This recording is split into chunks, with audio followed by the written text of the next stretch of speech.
All I'm saying is never let your current environment dictate whether or not you're a shark in the ocean or a shark in the fishbowl. You know what I'm saying? Like I was saying, I just come from a downtown setting. Y'all seen where I was at. One of the richest places in fucking Minnesota, bro. If not the richest place in Minnesota. And with that, there's nothing compared to like that shit out here, financial wise, my niggas. Unless we talking about the university. The university is funding Charleston, my nigga. Like the university is literally what drives all these people to come out here. You know what I'm saying? Granted, there's nothing wrong with Charleston. There's nothing wrong with Illinois or none of that. It's just, this is why I've been at. You know what I'm saying? And the reason I even showed y'all or brought y'all out here, you know what I'm saying, is simply because I want y'all to see that no matter the circumstances, if it's in your mind and you shift your environment, you'll be able to express your mind in the right environments. You know what I'm saying? This environment right here doesn't dictate where my mind goes. You know what I'm saying? Like I was saying with the hood situation, you could be a brilliant motherfucker in the hood, but if you don't get out the hood and go see how you could apply yourself in environments that you will thrive in expressing yourself, then it'll be hard for you to actually come to terms where this is possible. Like, if I was just stay out here my whole life, or just stay out, like say I'm staying out here for 5, like fuck no, 5 years, 3 years, 2 years, you know what I'm saying? 3 years is the max, you know what I'm saying? I've been out here about 2 years. I'm finna leave. I'm finna leave. I'm finna. But never, if you see an environment like this, or not even just an environment like this. This is a small town, and I got a big mind. You know what I'm saying? I come from Chicago. I come from the hood of Chicago. I experienced the inner city hood life. I experienced the suburban life. You know what I'm saying? I went to the suburbs. I went to Homewood. Fucking squirrels and shit. I went to Homewood, Flossmoor High School in Flossmoor, Illinois. And I experienced the suburban life.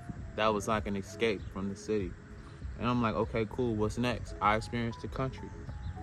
That's why I'm out here, you know what I'm saying? Regardless of the things that I enlisted in, like I enrolled in school and things like that. The first time, unfortunately, not even unfortunately, fortunately, I took on my own adventures, you know what I'm saying? I went to Hammond. Then I was in Indiana for about a year and a half. And then from Hammond, I'm like, fuck it. This ain't it no more. Like, it was a lot going on. Mentally, I needed to go into solitary confinement, into solitude to find myself. And honestly, I'm glad I'm even expressing myself within this video because I feel so blissful. But I needed to go into solitude or a place that was by myself, you know what I'm saying? And Charleston was, you know what I'm saying, a place that I had been to that, you know what I'm saying, Charleston was the place that I had been to that checked off the list for like solitude or places you can go, you know what I'm saying? I can go anywhere now, you know what I'm saying? I got to that point in life, got to that level. And the reason I'm even expressing this to y'all or I'm articulating this to y'all so passionately is because I want y'all to understand that you can do the exact same thing no matter where you at. And so from here, it took me, I'm gonna say I was in a relationship and everything, you know what I'm saying? It was cool, but I had no direction, you know what I'm saying? I had my own direction, but the situation that I had committed to let's just say this, the situation I had committed to was contradictory to my lifestyle. And so I love other people, but I love myself more, and I love myself enough to not jeopardize my life or my lifestyle or my morals or my integrity just to be around you, you know what I'm saying? Or just to be, you know what I'm saying? I came out here to use this as a stepping stone to get me to the next level. I don't even know, I didn't know what the next level looked like after this.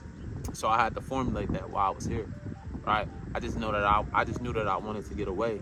And since being out here, I've been able to be in solitude, I've been able to bathe in solitude since I've been out here. And it's been really cool, you know what I'm saying? Me and God, I got closer to God. I was, let's just say I wasn't in the best headspace before I left Hammond. My crib got broken into. There's a bunch of stuff going on. Let's just say that. And led to an escapism within me.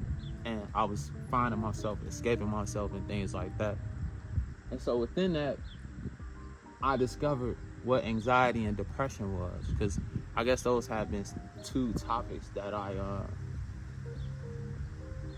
I'd been already in my mind. I'm like, I already know what this is. You know what I'm saying? Instead of being open to the information that was being presented before me. And I found myself, I had an anxiety attack for the first time. Like, you know what I'm saying? After understanding what anxiety was, and I probably had those previously. That's like kind of like when your body like, it's almost like a nervous breakdown. You know what I'm saying? But an anxiety attack is like, for me, looks like, it feel like I'm about to blow up from the inside out. Pretty much.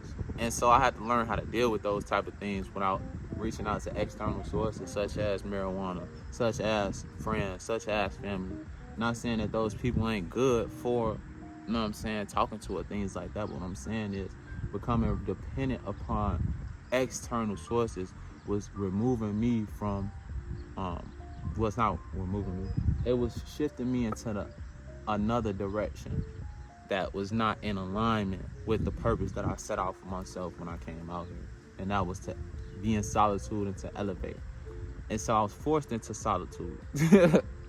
I was forced into solitude by the universe, by God, because I'm spiritual, and spiritual basically is a spiral. So understand that the lessons or the things that I teach are life lessons. And within this life or within this matrix, you often repeat something over and over and over again until you get it right. You write the story because if you're one with God, you are the creator of your story. You are the creator of your world. You know what I'm saying? Essentially, we all are one with God. And so it got to a point with me where it was like, all right, I'm tired of repeating the same shit. You know what I'm saying? If I'm relying on something externally to shift or to grow, and you know, spirals, it's like you go to a new level. You know what I'm saying? But it's like you might revisit it, but you're on an ascended plane. And so that's what makes the spiral. That's what makes the spiritual lifestyle. It's not my fucking personality or none of that shit. What I'm saying is it's something that I put into practice to bring me closer to the Most High. You know what I'm saying? To God, to source creation.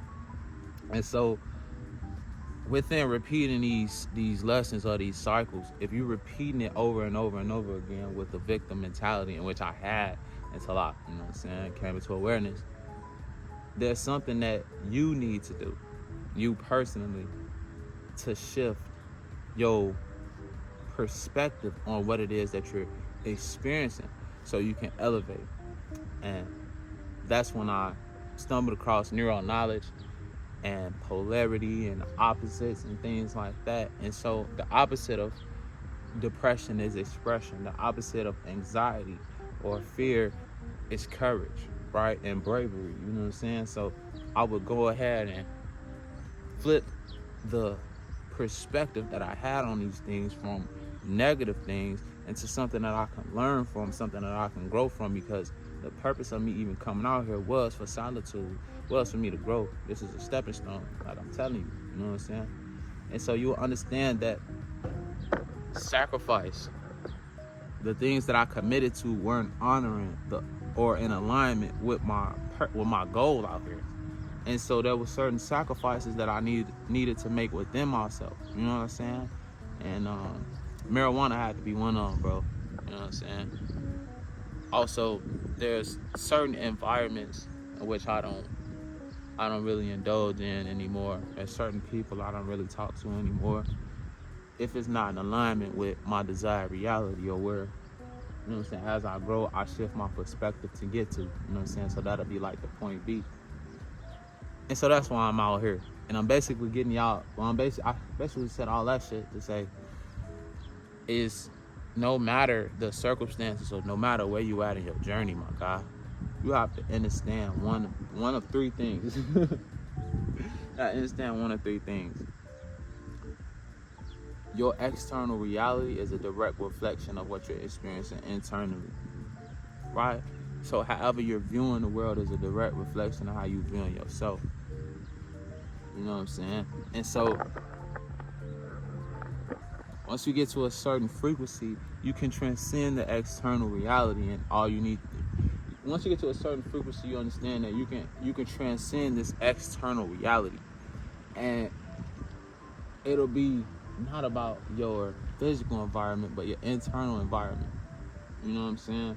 And you shift your internal environment to a place in which you're growing bigger than your external environment, then it'd be time to shift your external so you can express your mind more. You know what I'm saying? So basically what I'm saying is, and not to shit on anybody, but a lot of the things that I've came out here for, I've accomplished it. I've outgrown it and things like that.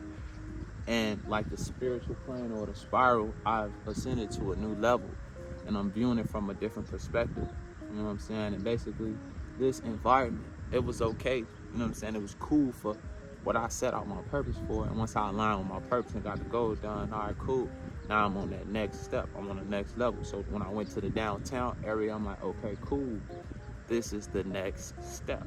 You know what I'm saying? So you change your environment after you get to a certain level of awareness within yourself, and then you'll realize that, hey, it don't matter where I'm at. You know what I'm saying? You get to a point where it's like, hey, it don't matter where I'm at. Mind you, there's levels to this shit, man. There's levels to this frequency shit. You shift your, let's just say that the closer your relationship is with God, the higher your frequency is. You know what I'm saying? The low frequency people or low frequency beings aren't really as how can I say this? I'm sorry, y'all. Low frequency beings and low vibrational activity, or things that take you down or bring you down or depress you, that restrict your life from being expressed, just is a simple reflection of the non-awareness of the all. Like, you're connected to the all. So if you find yourself in situations in which,